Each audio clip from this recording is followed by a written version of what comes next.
Hola, ¿cómo estáis?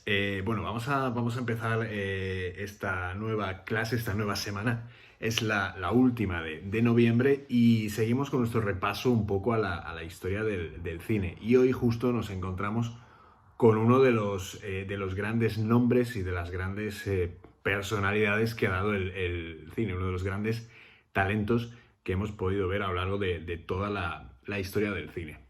Como seguimos con esa estela, estamos justo en los años en los cuales los directores, los cineastas nacen paralelamente, bueno, y desarrollan su trabajo paralelamente al de manera, bueno, sí, paralelamente unos con otros, son toda esta generación que nace con el cine o en los años aproximadamente alrededor del cine. En este caso, hoy nos vamos hasta la Alemania otra vez, pero no para ver una película alemana, eso sí, nos vamos hasta la Alemania de los años 30, de los años 20 y de los años 10, ¿no? Entre el 1913 y 1930, digamos que es cuando la persona que vamos a ver hoy, que no es otro que Ernst Lubitsch, pues desarrolla, digamos, su primer talento cinematográfico y de alguna manera es donde expone las vertientes que luego van a definir todo eso que se ha dado en llamar pues ese toque Lubitsch, ¿no? Que es algo que, bueno, ya entraremos ahora en detalle e intentaremos ver de qué se trata. Entonces, hoy es un día grande y es un día para vestirse de etiqueta.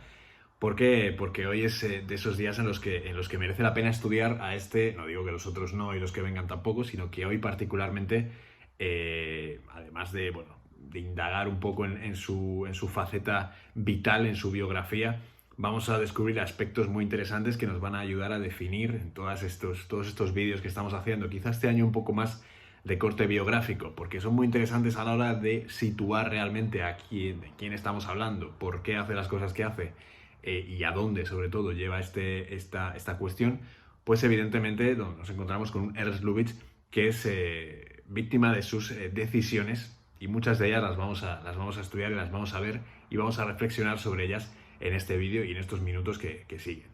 Entonces digamos que Lubitsch es uno de los más grandes directores de la historia del cine, quizás porque sus puestas en escena son muy especiales. Es un director que logró aunar determinadas cuestiones que tenían que ver con todos los géneros que se practicaban en la época e incluso fue uno de los pocos que lograron adaptarse desde el paso del cine mudo hasta el paso del cine sonoro y de alguna manera cambiar las reglas incluso de esos propios géneros que él mismo trabajaba.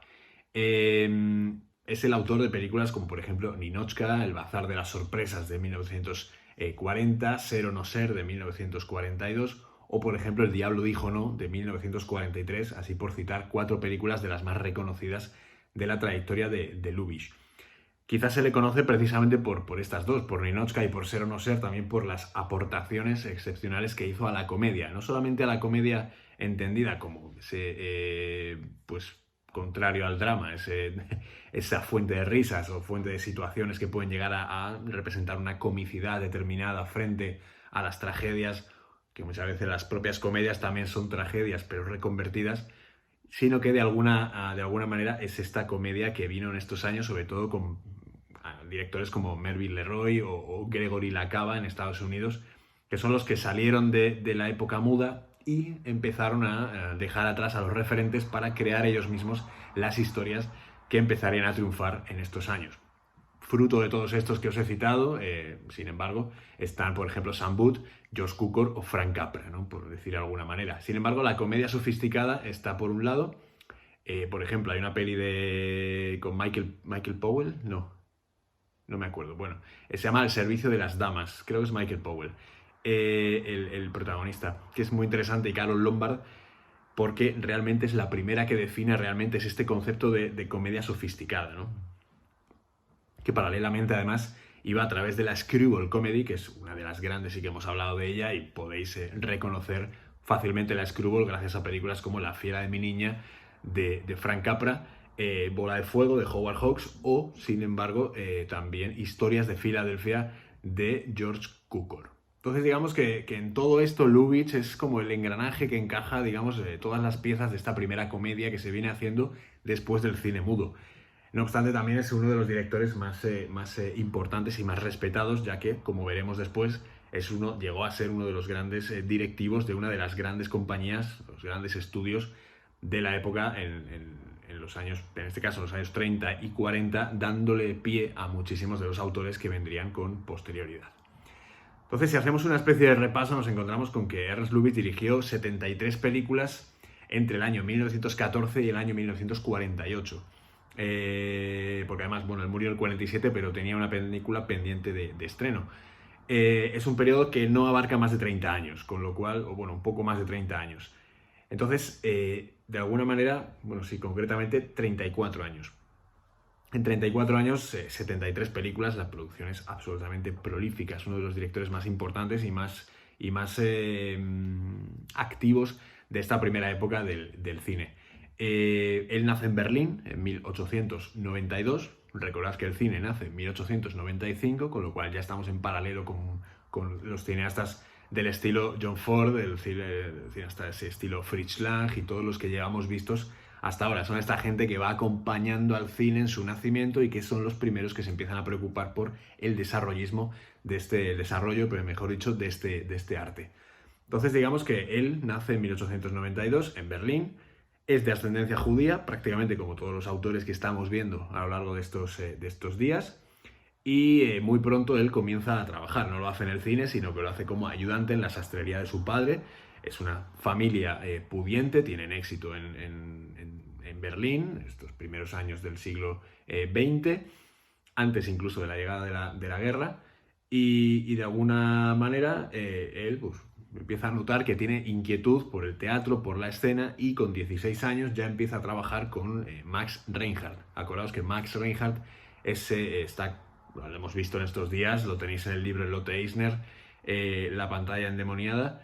De alguna manera es el renovador del teatro alemán y es el gran exponente o el gran animador, impulsor del expresionismo alemán en todas sus formas. Acordaos que es el primero que empieza a desarrollar todo lo que son los decorados y las formas visuales del expresionismo, además de todo lo que es el maquillaje y todo lo que es la concepción del actor frente al personaje, con lo cual es un auténtico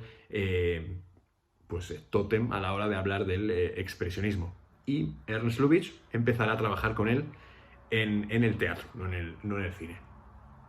Sin embargo, lo que sí hará Lubitsch será coger algo de, quizás a la par que Chaplin. Lo que pasa es que a Lubitsch no se le conoce mucho porque las películas de esta época de Lubitsch están perdidas, se consideran perdidas, no se han encontrado copias. Esto es como todo lo que estamos hablando estos días, ¿no? Igual dentro de unos años aparecen en un armario guardadas de una filmoteca en Varsovia, por ejemplo, o en Minsk, aparecen en un armario copias de estas películas de estos primeros años de Lubitsch. Quién sabe, cosas peores se han visto y estas cosas pasan todos los años. Hay hallazgos y se encuentran cosas que de nuevo nos obligan a cambiar y a volver a retocar lo que es la historia del cine. Entonces, como decía, la manera de Chaplin, Lubitsch lo que hace es crear un personaje para sí mismo, para unas películas que están dirigidas y escritas por él mismo, incluso producidas por él mismo. Y es un personaje judío que encuentra pues, diversas situaciones con las que provocar comicidad en las calles de Berlín o de alguna manera interactuar. Acordaos, por ejemplo, de Chaplin y las 1000 profesiones que ha tenido a lo largo del cine, de Charlotte en este caso. Y es lo mismo que hace Lubitsch en Alemania con estas pequeñas películas que no duraban más de 15-20 minutos, con las cuales él tuvo cierto éxito en Berlín a través de pequeñas proyecciones. Y de alguna manera, a pesar de que están perdidas, hay algunas que sí se conservan en malísima calidad. Podéis ver, por ejemplo, una que es el Palacio del Calzado Pincus del año 1916. Está muy mal conservada. La proyección, si queréis verla, es 1 hora de duración, es bastante mala porque la calidad de imagen es muy mala. Se nota que ha estado mal digitalizada y mal conservada. Pero bueno, podemos hacernos una idea de todo ese tipo de cine que se hacía en Alemania antes del expresionismo y justo focalizado en la figura, en este caso, de Ernst Lubitsch. El éxito que le dan estas pequeñas proyecciones, estas pequeñas películas que hace, le lleva a plantearse el viajar a Estados Unidos. Es la industria boyante, es donde está todo, digamos, el mare magnum de todo lo que es el cine en este momento, a pesar de que estamos hablando de que los expresionistas empiezan a coger forma, volumen y éxito a nivel internacional, y de alguna manera esto es como una serie de catastróficas casualidades en este caso, ¿no? Un afamado distribuidor en Estados Unidos decide estrenar una película que hace en 1919, cuando ya ha abandonado el personaje judío de la comedia y empieza a hacer películas con una entidad bastante más firme. Una película de corte bélico, historicista, películas más de reflexión acerca de diversos momentos a lo largo de la historia. En este caso, en el 19, él hace una peli llamada Madame du Barry, que está, bueno, de nuevo sale Paula Negri, que es una de sus actrices fetiche en estos primeros años, y un hombre del que hemos hablado todos estos días, que es Emil Jannings. Emil Jannings, que es el todopoderoso actor de estos tiempos. Entonces digamos que se estrena Madame du Barry con el título de Passion, para que pudiera tener un poco más de nombre y de atracción hacia el público en este Estados Unidos, de este contexto. Y digamos que de alguna manera este estreno en Estados Unidos de Madame du Barry, de Passion, le pone en el escaparate de todos los medios de comunicación y del público en general en Estados Unidos. Entonces digamos que, además en este año, junto al gabinete del Dr. Caligari, con los que es del 19, el cine alemán en Estados Unidos empieza como a tener una especie de presencia y de gran consideración, al menos en una parte de la población. Él empieza a ser considerado, empieza a ser llamado por la prensa. Ya sabes que la prensa siempre tiene estos momentos de éxtasis falseado e hipócrita. Empiezan a llamarle el Griffith europeo. Claro, pues empieza la cosa a enardecerse, empieza el ambiente a caldearse, y hay gente que pues considera que todo esto ni es oro ni reluce. ¿Qué pasó? No toda la población norteamericana veía con buenos ojos la importación de las películas desde Alemania. Entonces hubo cronistas que echaron por tierra la película Passion, Madame du Barry, por considerar que, ojo al dato, su protagonista era polaca y el tema tratado en la película era francés. Y se decía que al importar películas extranjeras, lo único que se conseguiría en Estados Unidos es provocar altas tasas de desempleo en la industria de Hollywood, y se achacaba desde los medios de comunicación de la otra idea ideológica, de la otra parte, digamos que se consideraban que estas películas eran demasiado lentas y muy teutónicas para el público norteamericano, con lo cual era prácticamente una herejía estrenar películas de otras latitudes que no fueran películas americanas, hechas por los grandes directores americanos. En este caso pues tenemos que tener dos clarísimos, que son Griffith y DeMille. Aparecerán también Douglas Fairbanks, aparece Chaplin, aparece muchísima gente, a pesar de que Chaplin es inglés, pero considerado en Estados Unidos como uno de los grandes creadores de cine propio, patrio, estadounidense. Ojo. Entonces digamos que en este viaje que hace para presentar esta película, esta Madame du Barry, coincide con Griffith. Empieza a asistir a diversos rodajes y no será hasta el año 21 cuando asista al rodaje de Las dos huérfanas, que es una de las películas más importantes, quizá menos que las tres grandes de Griffith, que son Intolerancia, Lirios rotos y El nacimiento de una nación. Las dos huérfanas del 21, y es una película un poco más, también con Lillian Gish, un poco más dramática, un poco más salida un poco de la órbita de lo que solía hacer Griffith.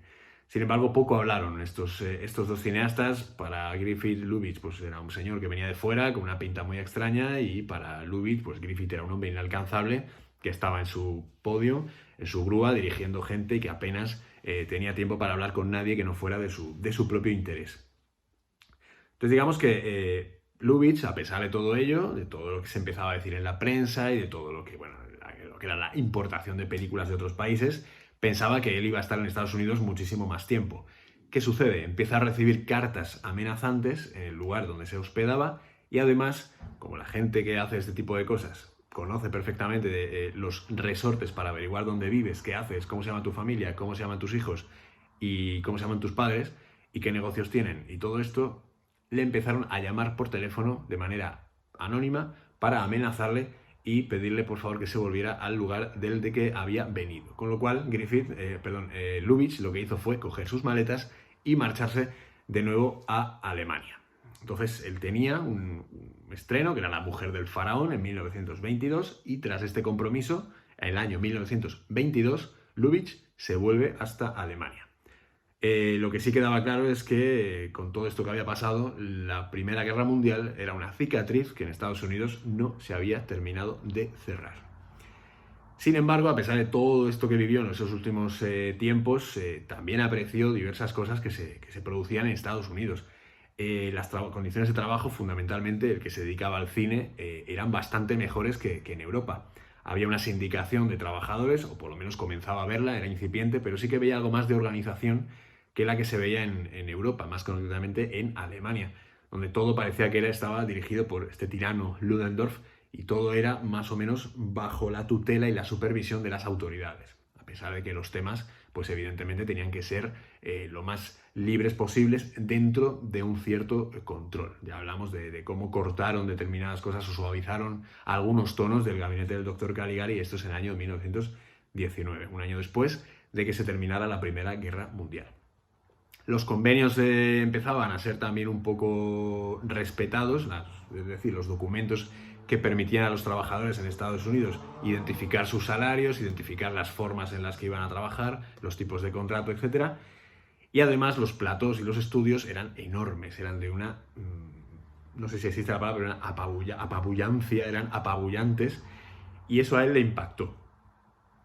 Y es normal, evidentemente, tú vas a los estudios de la Paramount, los estudios de la Universal o incluso los estudios de la Warner, que los veréis en muchísimas películas porque son muy reconocibles, se prestan incluso entre ellos, son absolutas ciudades estudio para rodar. Pues ahí se han rodado películas que serían impensables ahora porque pones 3 pantallas verdes y ya tienes decorados maravillosos, pero antes eran estudios de metros y metros, pues acordaos de los 10 mandamientos que se rodó en estudio. Pues esa enormidad era más o menos lo que había en los años 20 y en los años 30 en Estados Unidos. ¿Qué pasa? Lubitsch llega a Alemania y lo que se encuentra pues es un clima social muy, muy enrarecido. La inflación en su país empezaba a subir, la gente tenía cada vez menos dinero para poder conseguir pues, los bienes de primera necesidad, y de alguna manera empezó a pensar en que allí quizás no tendría la oportunidad de poder trabajar, y pensó en volver a los Estados Unidos. En todo este debate acerca de debate propio, esta operación de sopeso, ¿no?, que existió en la cabeza de Lubitsch durante estos años, de repente, un día, suena el teléfono. ¿Y quién es? La United Artists. Acordaos de la United Artists porque es el estudio que fundaron Mary Pickford, David Griffith, Charles Chaplin y Douglas Fairbanks. De la mano de Mary Pickford, ¿sabéis? Una de las fundadoras, se llama a Berlín para ofrecerle a Lubitsch un contrato con la United Artists para hacer una versión del Fausto de Goethe, que ya sabéis que es una película que había llevado ya a término, o estaba en ello, en esta época estaba en ello, Murnau, que ya sabéis que es una de las películas que hace después del último y antes de marcharse a Estados Unidos a rodar Amanecer, que acordáis que es del año, el último es del 24, Amanecer es del 27. Nos movemos en esta horquilla de 3 años, 4 como mucho. Pickford en aquel entonces era una de las actrices más importantes y más respetadas en el cine norteamericano, pero tenía una fama en los estudios de ser extremadamente controladora y muy férrea en todos los proyectos que llegaban a sus manos. Era una dama de hierro, porque quería saber todo lo que estaba sucediendo, quería leerse todos los guiones que le llegaban y quería ser la primera en enterarse de todo lo que sucedía, problemas o no problemas, a lo largo de las películas. ¿Qué pasa? Esto trasciende, va a venir Lubitsch, la United Artists ha montado un contrato para este director alemán, y empiezan a aparecer titulares en prensa, empiezan a aparecer proclamas entre la sociedad que dicen que literalmente ese hijo del Kaiser no puede venir aquí, o no hay directores buenos en nuestro país, que tiene que venir un extranjero a hacer películas en nuestro país. Todo esto corría como la pólvora en los años 20, evidentemente. Ahora con las redes sociales seguramente a Lubitsch se le hubiera acabado la carrera en ese mismo instante, pero de alguna manera decidió la United Artists seguir adelante. Lubitsch coge un barco y empieza a viajar. Cuando ve la United Artists que la cosa empieza a ponerse fea, deciden que hay que enviar un telégrafo al barco donde estaba viajando para avisarle a Ernst Lubitsch de que al descender del barco, mejor dicho, al llegar a puerto, lo que tiene que hacer es bajar del barco y a las autoridades no decirles que es Ernst Lubitsch, no decirles que es director de cine, no decirles lo que ha ido a hacer a Estados Unidos realmente, ni mucho menos mencionar el nombre de Mary Pickford. Con lo cual, en todo este ambiente, además también la Legión Americana, que ya sabéis, Legión y Americana, ya sabéis lo que puede significar esto, estaba esperando en el puerto de Nueva York, que es donde iba a llegar, para recibir a Ernst Lubitsch de una manera pues bastante poco agradecida. Con lo cual, todo esto dio pie a una historia que es la del descenso de Ernst Lubitsch, mientras, imaginaos pues, que esta pantalla es el puerto, la Legión Americana está aquí esperando, el barco ha llegado, todo el pasaje está descendiendo y Lubitsch sale en una pequeñita embarcación por detrás, ayudado por el personal del puerto, que lo llevan en otra embarcación tapado, como si fuera pues un montón de maletas, un montón de mercancía, lo llevan hasta una parte escondida donde ya de alguna manera puede salir. ¿Qué pasa? Que la Legión Americana se entera poco después de dónde vive Lubitsch, de dónde está situado, de dónde está residiendo, y le empiezan también a atosigar, a hacer pues esto que se ha llamado ahora scratches, empiezan a estar en la puerta de su casa, empiezan a amenazarle, y son todos, o la gran mayoría de ellos, veteranos de la Primera Guerra Mundial, que no quieren que un director alemán esté en Estados Unidos dirigiendo una película como una persona más de la industria y además contratado por la industria. Sabéis que, por ejemplo, Fritz Lang fue en 1934, con lo cual esto ya había pasado un poco, y Murnau fue en el 27. Digamos que de alguna manera Lubitsch fue el primero en ser el parapeto de toda esta fiebre racista y, bueno, racista no, xenófoba, eh, ese odio al extranjero que había en Estados Unidos. Acordaos de la anécdota que os conté con la película de The Mill, que tuvieron que cambiar la nacionalidad del personaje japonés por un birmano, porque la comunidad se había quejado y tal, y había empezado a haber problemas con este estilo, o sea, con este personaje. Entonces, acordaos también del contexto en el que nos movemos cuando Griffith hace el nacimiento de una nación, con el tema de los esclavos. O sea, la situación en Estados Unidos con el tema de las razas y de los orígenes de las personas era algo bastante no era baladí, no era un tema a esquivar.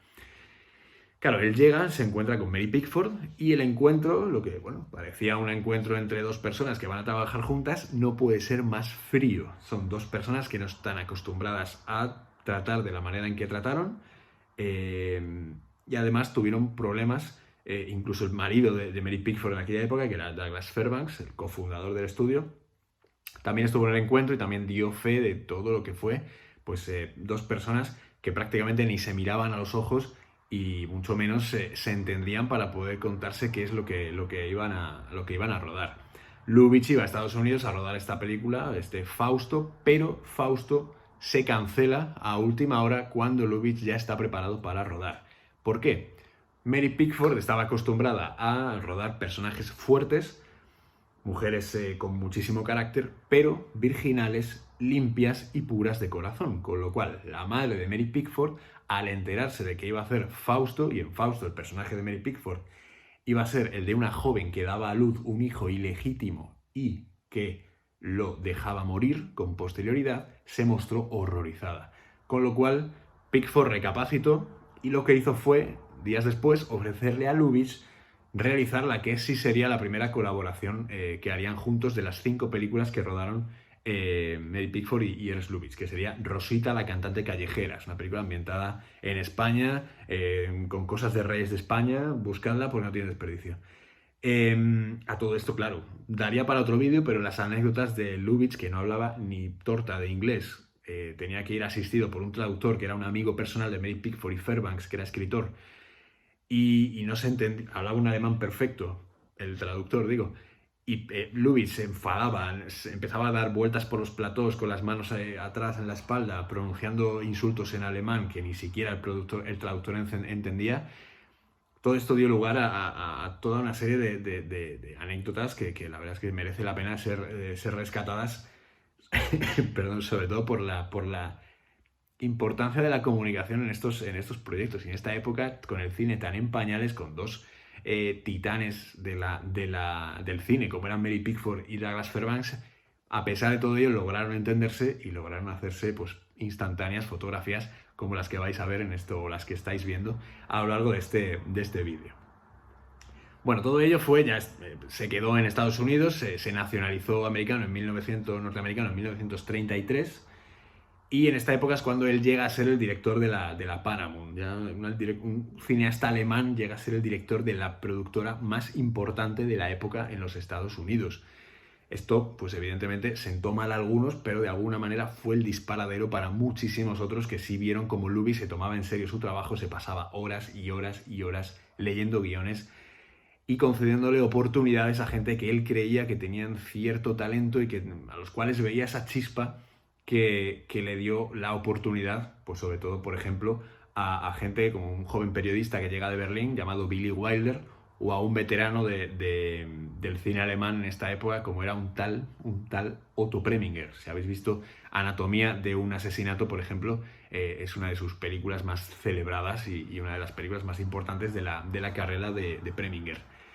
Sigue rodando, esto no para, no porque sea el director de un estudio, él deja de hacer películas, él sigue rodando y de alguna manera también contribuye a que estos cineastas empiecen y a estos guionistas, por ejemplo, en la película que vamos a ver hoy, Una mujer para dos, el guionista es Ben Hedges, por ejemplo, es uno de los grandes guionistas de la historia del cine, posiblemente casi con Charles Brackett, con Sam Raffleson, e incluso Ernest Lehman, que también aparece en las listas de los mejores guionistas. Todos ellos empezaron a trabajar con esta época de Lubitsch al frente de la Paramount. Y justo este es el año 33, en el 34 entra el código Hays. La película que vamos a ver hoy, Una mujer para dos, es del año 1933, nos incluye también, aparte de a un maravilloso actor protagonista que ya empezaba a ser uno de los rostros más reconocidos del cine de esta época, como es Gary Cooper. Nos encontramos a Fredric March y a una desconocidísima Miriam Hopkins, pero que en esta película es la pieza fundamental de este trío que se establece, además sexual y sin ningún tipo de ambajes ni de ambigüedad. Lo que vamos a ver es una película de un trío amoroso que pocas veces se ha visto en el cine de una manera tan sofisticada y volvemos a retomar el tema sofisticado, tan sofisticada y tan directa antes de que llegara justo esa prohibición de mostrar la amoralidad en el cine norteamericano como fue la de 1934, del Código Hays. La obra en la que está basada la película, Una mujer para dos, es de Noel Coward, al cual ya hemos hablado de él, aludiendo a Un espíritu burlón, por ejemplo, y es uno de los autores que más trabajaron, en este caso, con el cineasta David Lean, que digamos que es el gran conocedor o la gran persona que ha dado a conocer, el gran director, la obra al cine de Noel Coward. Claro, todo esto, el Código Hays, a pesar de todo ello, Lubitsch muere en el 47, con lo cual todos estos 13 años que suceden entre la llegada del Código Hays y la muerte de Lubitsch, él sigue haciendo películas y él tiene que saltarse el Código Hays. Esto es una tradición en el cine americano. Entonces, lo hace a través de la ambigüedad de las situaciones que narra, la complicación de la trama para, de alguna manera, parecer que todo está como muy enrevesado y todo es absolutamente imposible de entender, para que con ciertas palabras clave el público sepa entender lo que está viendo. Esto sorprendentemente tuvo muchísimo éxito, es lo que se llama el toque Lubitsch, que ni siquiera él supo explicarlo porque él lo describió como algo que no existe. Es una manera de dirigir, es una manera de escribir, es una manera de mostrar las situaciones. Esto es un trío, acordaos. Lo que pasa es que es en el 33, años después se siguió exhibiendo, pero está tan hilado y todo está tan bien montado que parece que es una película en la que las viejas pasiones se reducen a instintos que a su vez tal, y esto la censura pues parece ser que era demasiado complicado para ellos, con lo cual eran más permisivos. Lo podemos ver después, Ser o no ser, por ejemplo, la película de Garbo es de 1942. El Bazar de las Sorpresas también es del año 40. Son películas que tienen una frescura increíble y que de alguna manera lograron saltarse estas restricciones y mostrar asuntos muy interesantes como implicaciones románticas más allá de la tontería y del enamoramiento. Y de alguna manera este toque Lubitsch ha sido lo que luego ha sido definido por varios autores y aún hoy se escriben escritos, ensayos, tesis doctorales, investigaciones de todo tipo que intentan desgranar para ofrecer una definición más concreta de qué es el toque Lubitsch. Lo último que tenemos es el libro que ha publicado José Luis García en Reino de Cordelia, hablando precisamente solamente un volumen dedicado al toque Lubitsch, lo que él entiende que es el toque Lubitsch. Pero ni él mismo, el propio Lubitsch, quiso, o porque bien no sabía lo que era, o porque le salía solo, que es una cuestión de talento, y Lubitsch no le faltaba, él decía que era algo que no existía, con lo cual nosotros vemos las películas de Lubitsch, todo fluye de una manera cómica increíble. Ser o no ser es una de las mayores parodias y sátiras políticas que se han hecho nunca, es del 42, y pasó la censura sin ningún problema. O sea, imaginaos qué manera de cuadrar las piezas en un puzzle que es absolutamente increíble. Entonces todo esto es imaginar a través de sugerencias, desvelar sin mostrar, que es algo que hay que tener una capacidad de puesta en escena absorbente para que esto de alguna manera sea efectivo y nos deje con un buen sabor de boca. Entonces digamos que todo esto es una carrera que se va sucediendo hasta que muere en el año 1947 víctima de su 6º ataque al corazón.